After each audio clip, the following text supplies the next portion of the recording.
many years have you been giving me shit about a T-shirt? Oh my God. Every time he interviews me, he's got these like really cool Italian fat T-shirts. I think it's been about 10 years, 12 years. I still don't have one.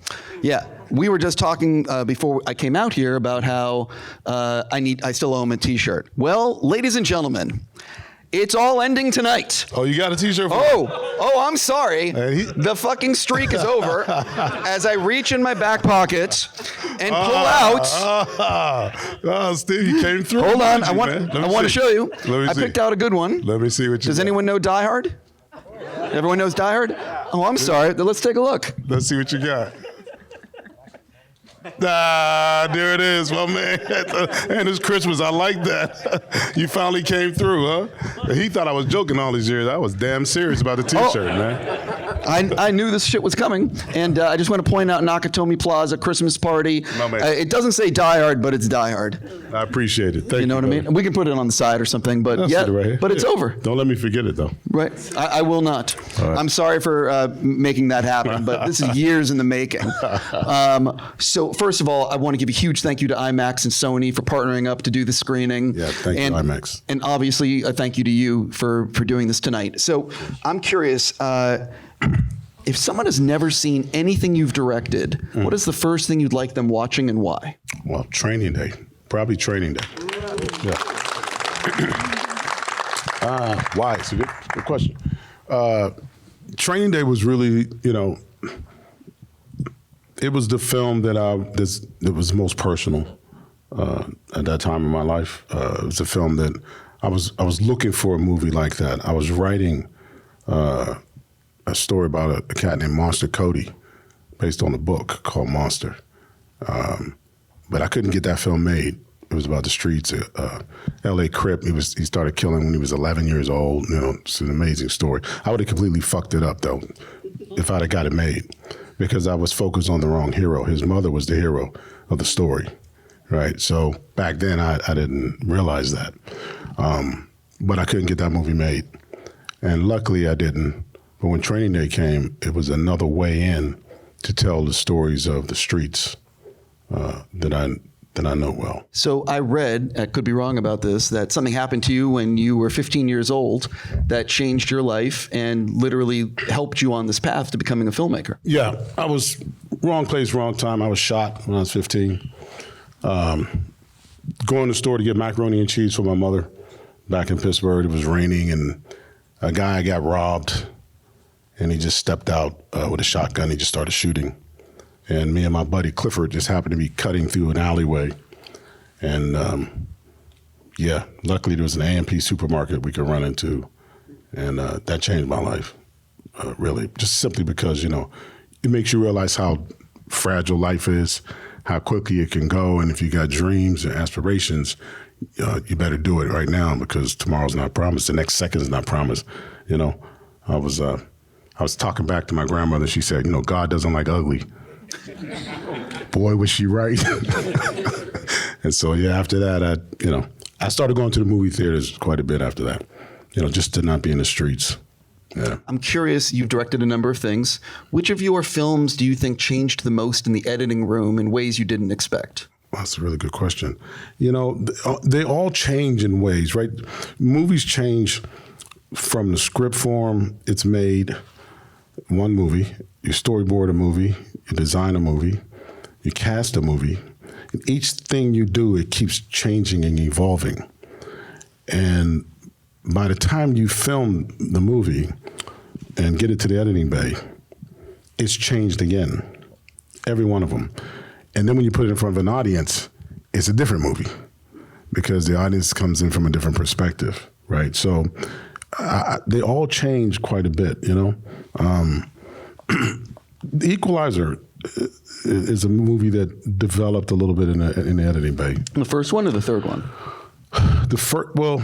This one, actually, this one developed quite a bit, because, there's a pacing in the film, and there's character development, and, there's relationships you want to build, and there's beautiful Italy, on the Amalfi Coast, and you can kind of fall in love with these shots and these places and these people and get lost.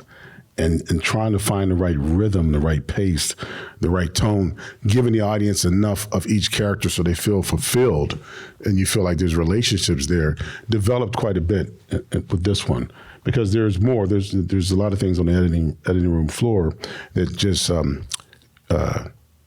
it would slow things down, and also it was hurting other areas. Even the ending that you just witnessed, that ending was from another scene. It kind of, it kind of comes to me sometime in the middle of the night. I'm like, well, we had a whole different ending. And I thought, this is about a celebration of the people, of the place. And that soccer game was earlier. And I called my editor, Conrad Buff, and I said, what if we put that at the end? So he's there with the people. And it was one of those rare moments with Denzel, when Denzel's dancing and smiling, and anybody that knows Denzel, Stephen A., that's not all the time, So he was dancing and smiling, and I just thought, that's a proper way to say goodbye to Robert McCall in a positive way, So this one developed quite a bit in the editing bay. I want to jump backwards, if you don't mind. Early in your career, you directed a lot of music videos. Is there one, besides Coolio and Gangster Paradise, is there one that you really sticks out for you as one that you wish more people would watch? It's hard. There's one that sticks out to me because of the whole situation and how it came about and who it was. It was Prince. So Prince was a wild one, man, because I love Prince, and he called me one day to come down to his place, and it was about minus 21 degrees. It was freezing. You could spit and it would freeze. And Prince works on his own time, man. And so I'm in the bed sleeping. I think it was 2 or 3 in the morning. And Prince had a deep voice to people who really knew him. So he would call me up and he goes, wake up. And I'm like, who is this? He said, what did he call himself at that time? He said, the boss, or something like that. He said, the boss. I said, who's boss? He says, the boss. I said, who's boss? He said, it's me, Prince. And I was like, oh, what's happening, man? And he goes, I'm ready. I was like, to do what? He said, come down to Paisley Park. I'm ready to film the Most Beautiful Girl in the World video. I said, well, I haven't scouted, man, haven't prepped anything, He goes, no, just come down. Freezing cold. I go down to Paisley Park. There's females everywhere. I mean, just everywhere. And I was like, you've already been casting, man. What's happening? So, but the crazy thing is, when I walked in, there's these steps he had. And I was looking for him, and I saw this red outfit coming down with these heels on. And, it was see-through Paisley. And I'm just like, what the fuck? And he comes down and he stands a few steps ahead of me, and you can see right through it. And he was like, I'm ready. I was like, you gonna wear that? He goes, yeah. So I called my DP, Giorgio. We went to, he had a soundstage and all that. And we just started doing it, man. It was 4 or 5 in the morning. We just got going, set him up on the stage. I was like, shadow all that down here, because he wasn't changing his clothes. It was Prince. But yeah, that one, just stands out to me because of Prince being so special that night, Yeah, that one stands out for me. Thank you for sharing that. What do you think would surprise people to learn about making a big Hollywood movie? Would surprise people about making a big Hollywood movie? I don't know. There's so many things that would surprise people about making a Hollywood movie. One of the things that's most surprising is how collaboration and working together is the only way you're going to make a movie in Hollywood. The only way. And you need so many people to do it.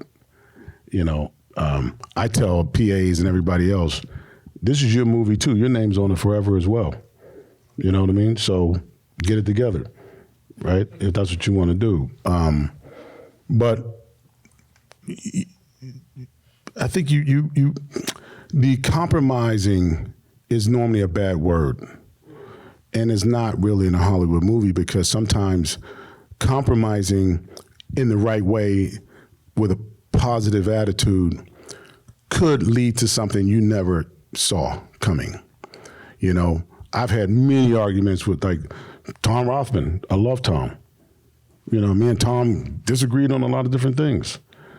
But somehow when you get in the mix with them in a positive way, there's always something that somebody's feeling. And if you're smart enough to listen, you never know what that might be. It might be 4 scenes before or 4 scenes after. There you go. It's not this scene that's bothering them. It's the scene here that's causing this to be a problem. And so you have to constantly be fluid and open to listen at least. We all come into it thinking we're going to be the next Scorsese or the next, Coppola and all that. Until you meet them and they tell you all the crazy things they went through, some of the greatest scenes ever made. So you just have to be open. That's always surprising to people, is that you have to be willing to be open and compromise, but not in a negative way. Just be open. You've been directing for over 20 years, and I'm curious, when you step on set, how has your process changed from when you first made Replacement Killers to like Equalizer? Yeah. Is it a similar thing with you, or have you changed as a result of all the films you've made? I've changed quite a bit. I'm much more patient. It's like an athlete. The game slows down a bit. You start seeing things differently. You start to, what I call rubber balls and glass balls, right? The rubber balls bounce back up, the glass balls break. You got to know what's what. But also, Training Day was a turning point for me, a reminder really, because when I was doing the scenes with Denzel and Ethan, I literally would sit on an Apple box and would never look. Once I looked through the lens, I never went to the monitor. I sat literally watching these 2 master actors go at it. And it was the most fun I ever had. I was laughing my ass off and trying not to interfere with the dialogue, and I would forget to yell cut half the time and shit. And Denzel would look back at me and go like, "You gonna yell cut?" And I was like, "Oh yeah, cut." Because it was like, that's the reason you do it. That's the reason you do it, to watch these amazing individuals become these people. You could do, coming out of music videos and commercials, it was a visual medium. So everything we do is all about style and being cool, and you realize, that's nice and all that, but nobody gives a fuck if you don't care about the people in the film, the characters. So that changed me quite a bit. It reminded me why I wanted to make the movies. And so yeah, I think I've changed. I read you are a big Kurosawa fan. Big time, yeah. Yeah. So do you have, for someone who has not seen any of his work, obviously you should watch his resume, but what do you think, what's the 1 or 2 that you really want to single out and tell people you need to go watch these? Well, you should certainly watch Seven Samurai. I never thought I would get a chance to I made Magnificent Seven, which is based on the Seven Samurai. The Seven Samurai is the reason I make movies. And when people like you, when we talk, bring it up to me, I realize there's a through line about justice. The samurai who's helping other people for a bowl of rice. They're doing it for no other reason but because it's the right thing to do. That's what the Equalizer really is samurai, right? Which is what samurai means, to serve. And I find myself making the same movie in some way. It's all about justice, so that's one you should certainly watch. Ran, you should definitely watch. I believe Ran was based on King Lear. It's an amazing film, just visually, and it's just like, you're not going to do better watching either one of those films. Yeah, his resume is not bad. Not bad. Yeah. Not bad. So I do want to touch on just real fast. We're almost at Equalizer, I promise. But so you did the Coolio video, Gangster's Paradise, and that video actually opened doors for you to do what you're doing. So talk a little bit about before you were like a movie director, getting to direct Michelle Pfeiffer, and how that video changed your life. Yeah, that was interesting. I was at the time at Propaganda Films doing commercials and videos, and I got a call from Jerry Bruckheimer to do a music video for Dangerous Minds, and with Coolio. And I was like, yeah, that'd be cool. I'd like to do it, but if Michelle Pfeiffer's in it, it would be better. And I'm thinking Jerry's going to be like, yeah, okay, that's not going to happen. And he goes, okay, we talked. And he called me back, I think a couple of days later, he goes, here's her number, call her and tell her your idea. And I was like, really? Yeah. And so I called her, and I'm nervous, and she was so cool, man. She was the nicest lady. I told her the idea, and she said, all right, let's do it. And so when I did that video, the movie became a big hit. And everyone thought the images in that film was in the movie. And that's when Hollywood started combining music videos at that time with the films. And Monster Cody, the kid I was talking about, his son is actually in that video. I put him in there. So that changed my life. You know, the agents started calling after that, and, you know, the whole Hollywood thing. You know, for a long time, people thought I was this French director, you know, Antoine Fuqua. Man, you know, I'd have people come in the room and look at me and go, hey, could you go get me some coffee? And I was like, no, I am Antoine Fuqua. And he's like, oh, you know? Yeah, so, yeah, you know, Hollywood started calling, and, you know, John Woo called, and it went from there. Yeah, I can't imagine that phone call. I couldn't either. Yeah. I couldn't either. So of the films you've made, which shot or sequence gave you the most nightmares, toughest to pull off? I think everything in Emancipation, everything in there was so hard to make. That film was shot, it was 100 and God knows what degrees every day in New Orleans. We filmed it in the swamps. You can't put anything on the ground. Everything in there wants to kill you. Alligators everywhere. The hurricane shut us down. COVID shut us down. A tornado shut us down. The subject matter was heartbreaking every day, of course. The battle scene was probably the most complicated thing I've ever done in Emancipation, you know. Yeah. The first time you directed Denzel, he wins an Oscar. Does that mean, like, basically, what does that actually mean? Because I'm joking around about this, but does that mean you can pretty much just text him anytime and be like, so I'm making this movie, so you're coming, right?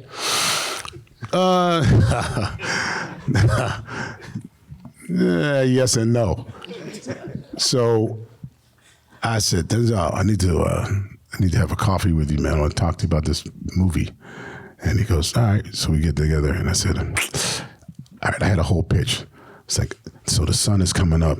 This man on this black horse. Come on. He goes, what? I said, a man on his horse. And Denzel was like, I'm not getting on the horse. I said, no, let me finish. Magnificent Seven. And he just sat back and listens to me, let me get my pitch.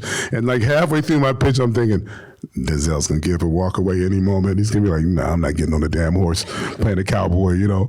But he listened for a while. That took a while to get him to say yes to Magnificent Seven. But he still did.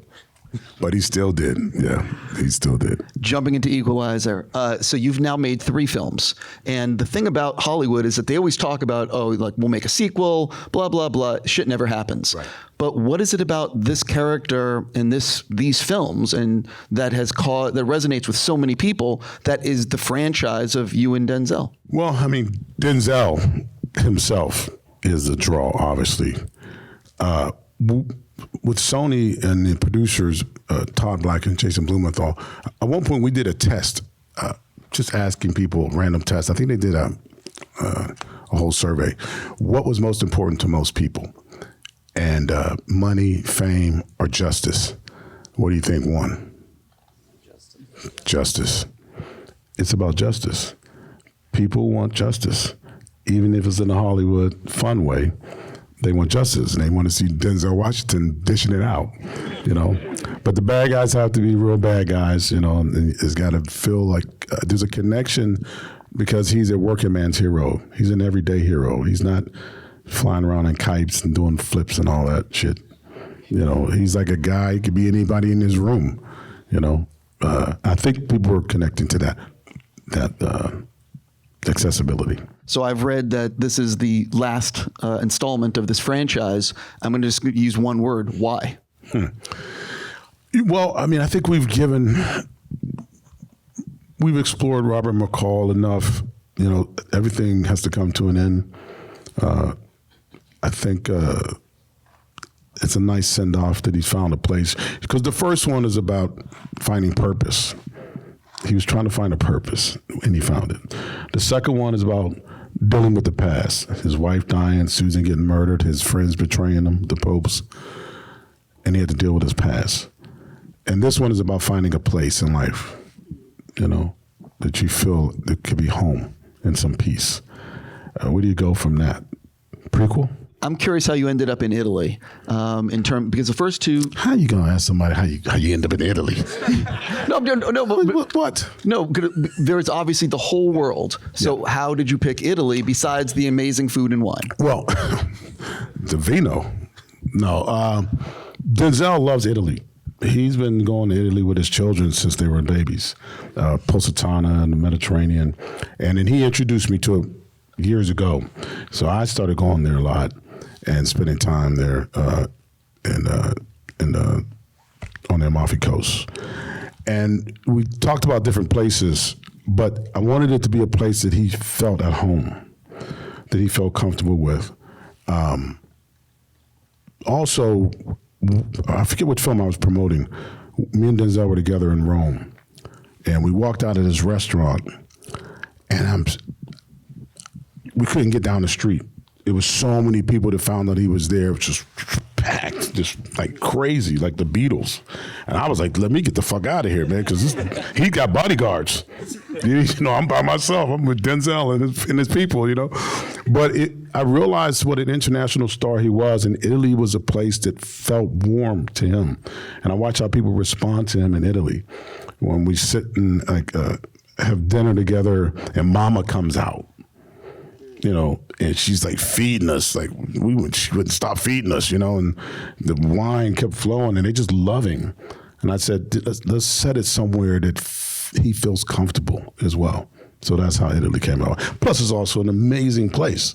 I mean, to film in Rome and Cinecittà, where Fellini filmed, to film in Naples, which is an amazing city. If anybody's been in Naples, it's gritty. It reminds me of New York in the 70s. And then filming the Amalfi Coast, that place is called a Trinity. We call it Altamonte. And wake up every day looking at the Mediterranean. It's like, where else are you going to film it? You know, Budapest? You know what I'm saying? This film is going to be like White Lotus in terms of getting people to Italy. Yeah, you know, maybe. It's a beautiful place. I suggest you go if you haven't been. So one of the things, this movie is a little violent. There's a little blood and guts. A little bit. Yeah, and so I'm curious, where do you find the line of what you're willing to show? And do you ever get studio pushback or the MPAA pushback, or how do you find it? I've got no pushback from the studio or the MPAA. The violence for me as a director, it's like dialogue. The violence is dialogue for me. And you have someone like Denzel Washington, it can't just be violence. It has to be a reason is happening, and you have to still see him performing. That's the thing I focus on a lot. The first one, when he puts the corkscrew in the guy, is because these guys were, you know, human trafficking little girls. Me and Denzel, I said, I want you to see the light go out in this motherfucker's eyes. You know, that's how evil this person is. And so the audience responds to that, and anybody that watches the movie feels the same. So you can get away with that because of the bad guys were so bad, right? That's one of the things that helps get past the gore, because he becomes the monster, right?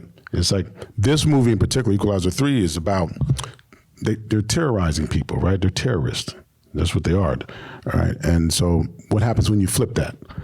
What happens when you come home and all your people are dead and your boy's hanging with a corkscrew in his mouth, right? Just the way you threw the old man out the window, right? So now you're the victim.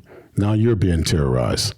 So when you do that for the story, and also mentally, where is Robert McCall? The violence is all about where he is mentally. So in the beginning, he's darker. He's mean. He shoots the guy in the ass. Like he tortures him, right? Because he's dealing with his own internal struggle with violence. That's one of the things me and Denzel talked a lot about, was there's guys that get off on violence. And it just happens, right? There's special forces, people who live a certain life, and it becomes a thing, right? It's like sex, right? Robert McCall was on the edge. He's alone now. He has no one else. So is he killing for himself now, or is he really doing it for the people? And so, of course, God steps in, and we all saw the movie now, and says, you need to slow down and rethink what you're doing and what you're doing it for, right? So that violence was about where he was mentally. That's why he puts the gun to his head, because he doesn't even like himself anymore, you know? So the violence is all about character, especially with someone like Denzel Washington. You know, he's, like I said, he's not doing the ballet. He's performing. Yeah. So obviously we're in IMAX headquarters and we're watching, everyone saw it in IMAX. Yeah. It's my favorite format. I love IMAX. It's amazing. Yeah. Talk a little bit about why you should see films in IMAX, especially Equalizer. I mean, the scope, you're never going to see it like this ever again. You know, the scope of this is just incredible. The sound, it's what you make movies for. You know, to put it on the screen like this, to have this sort of a shared experience in IMAX. You'll never see it again like this, you know? It's really important to experience it this way. This is what cinema is. This is what it's all about. When I was a little boy and I first saw Close Encounters or those films, you know, with my dad, you know, they were like larger than life. You know, that's what movies are about.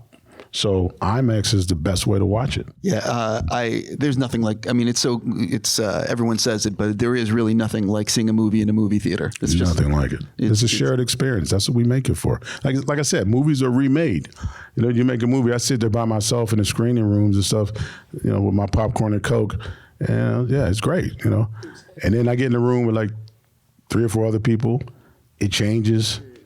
Get in the room with more people. They laugh at certain places. I'm like, was that supposed to be funny? Oh, that's supposed to be a serious scene, man. You know. But you start to experience it in a whole different way, and that's the magic of it. That actually leads me to my next question, which is, what have you learned in this film in particular? What did you learn from any friends and family screenings or test screenings that impacted the finished film? You know, what people care about sometimes are the smallest things. I'll give you an example from the first one. The girl gets robbed at the cash register. And, you know, there's a whole scene where McCall goes and handles the guy that robbed the place with the hammer. And I remember saying, I'm just going to see him pick up the hammer. We already know what McCall does. And at the end of the movie, the ring is in the drawer, right? The drawer opens and her ring is there. I fucking hated that scene. The studio was like, oh no, it's beautiful. And I was like, it's so corny. I don't want to put that in a movie. It's fuck. The audience loved it.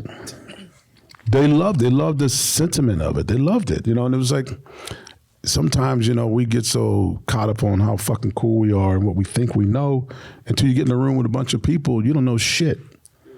You know, that you don't know anything because you make it for the audience. And all of a sudden they loved, when we did the cards, that was one of their favorite moments.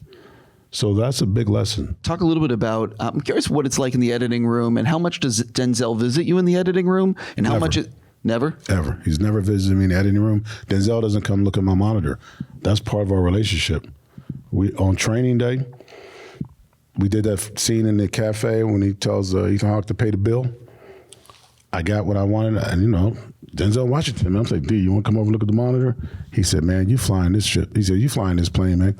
Call me when you need me. And got up and walked away. And I'm like, oh shit, I better not fuck this up.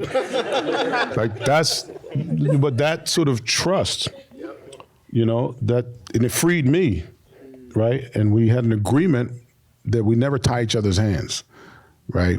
And that was our agreement. And that's our trust. So he never, ever has come in the editing bay. He doesn't come into my monitors. He doesn't come look at what I'm doing. He gives you his performance, the choices. We discuss those things, and D goes off and chills until we need him. And that's our relationship. I'm curious, how many takes do you typically like to do when you're filming, and how many takes does Denzel like to do? You know, we only do what we really need. I mean, 3 takes is a lot for me and Denzel. That's like 3 to 4 takes, really, because there's always some technical thing here or there, you know.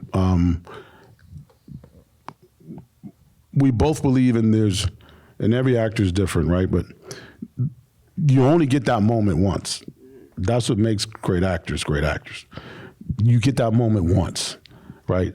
And no matter what they're doing, it's never going to be the same, right? And the more takes you do down the line, you start to burn out you burn out the rawness of it, the truth, right? The truth normally comes early. It comes right away, right? If you're a great actor, you did your work before, and that's what Denzel does. So maybe 3 takes. If it's a 4th take, we're going off book a little bit and we're playing because we're having some fun and we want to fuck around a little bit, or he's got something he wants to do, or I'll go to him and say something. Normally with Denzel, and I'm blessed really because we have this relationship, is I swear I'll be sitting there and Denzel, I'll go cut, and I'll go, D, you know what? He goes, I already know. I know. I'm like, you sure you know? And then he would do it. And I'm like, fuck, that's weird.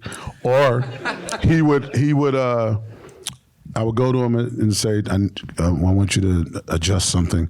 And he would kind of go like, what did I do? What do you mean? And I said, when you did the thing, he goes, I don't even remember, man. All right, let me, hold on a second. Because he's in the moment. That moment's real, right? I remember one time he was doing something in Equalizer 2 with the kid in the house. And he was about to do something. And I'm watching him. And he's used to me watching him for a while. But then for whatever reason, I said, okay, cut. And he went, and I hate to see him that way because it hit me. I was like, shit, he was about to do something.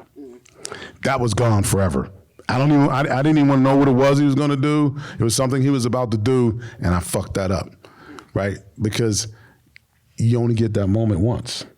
And so 3 takes, maybe 4 if we're playing a little bit. You used Robert Richardson as your DP on this. You worked with him on Emancipation. Yeah. What is he like as a collaborator, and what made you want to work with him again on Equalizer 3? Bob Richardson is just a genius. 3 Academy Awards.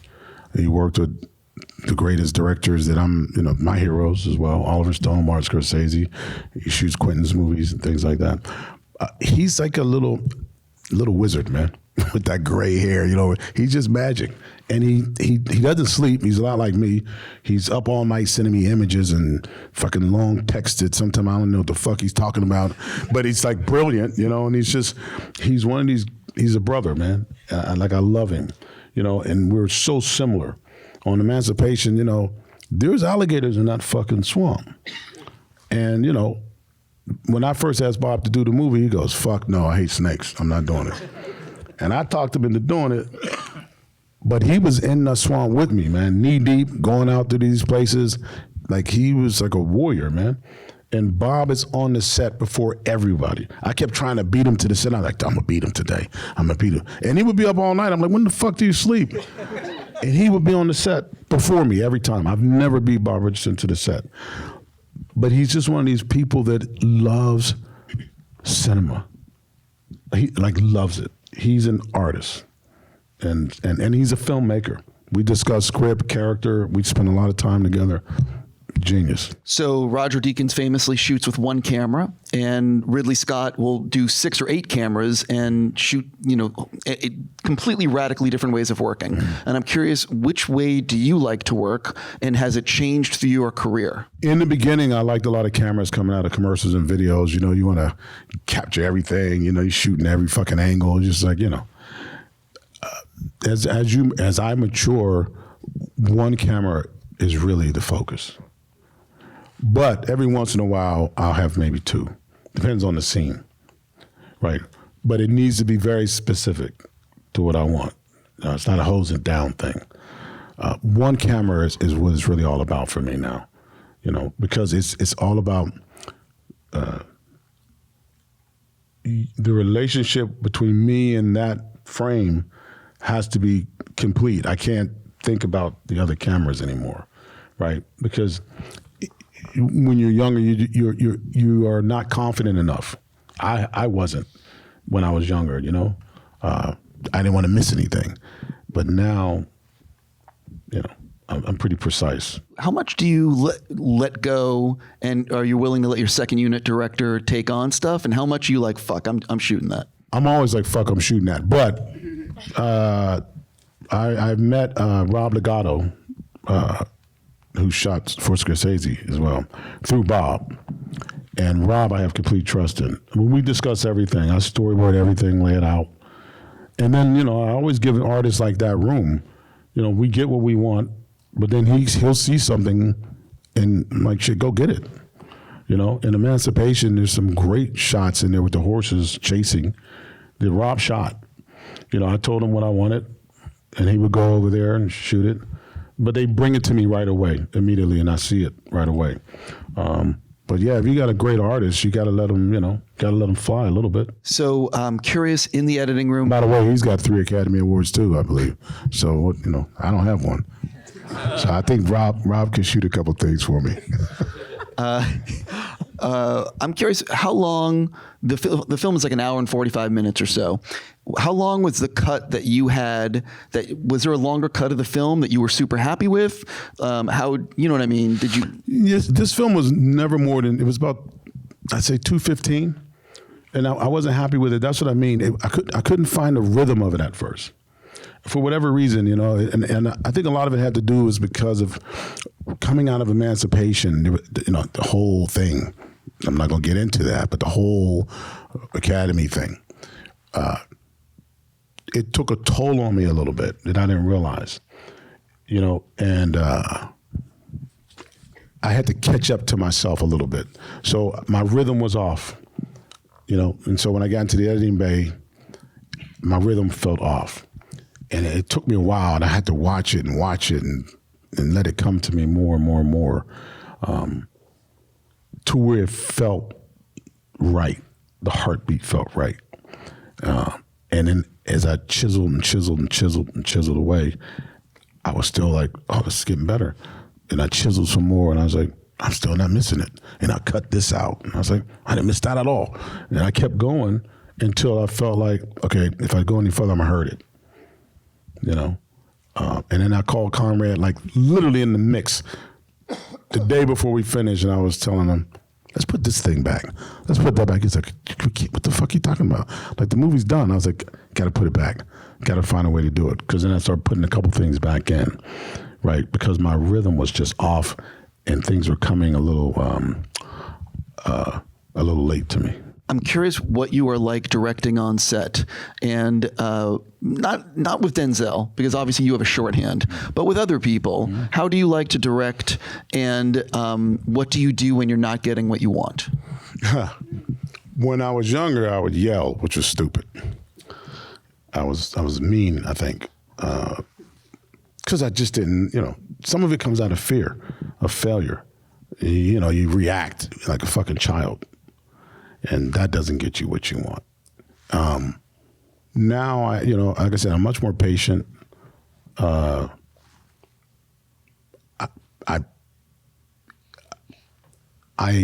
plan. I think I plan differently now. If I'm not getting what I want, I'll always get what I want. I'm going to get what I want.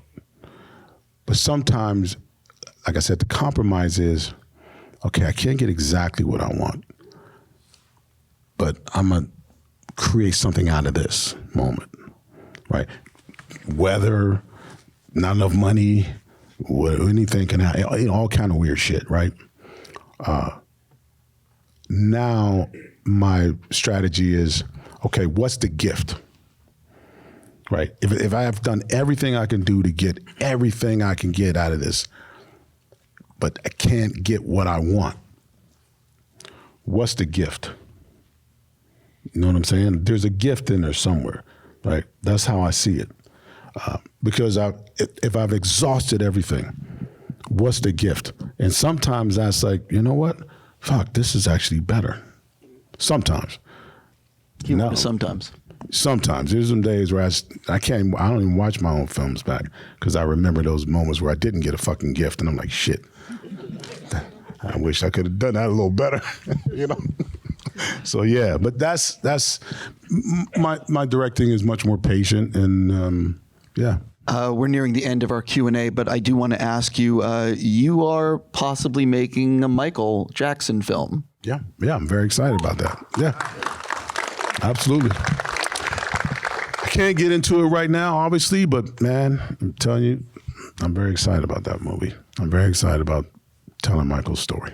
I was going to be like, I'm getting the wrap up. So it's like, I'll leave that on, I won't pressure. See what he does? Set me up, man. He set me up. You don't owe me another t-shirt for that one. Fuck that. All right, man. It's taken 8 years to hit you. But one last thing. So you were involved in The Terminal List. Yeah, I produced it. Super successful on Prime Video. Yeah. What do you think it is about that series that, and also Chris Pratt, super popular on Prime Video. Yeah. What do you think it is about that series, that material that resonated and caused it to be such a huge hit? Man, it's fun. You know, Chris is a badass in it for real. You know, he's playing a Navy SEAL. Again, it's justice. I mean, it's justice. His family gets murdered, and the people that murdered his family are going to meet the Dark Wolf. And that's what it is. It's justice. People want to see justice.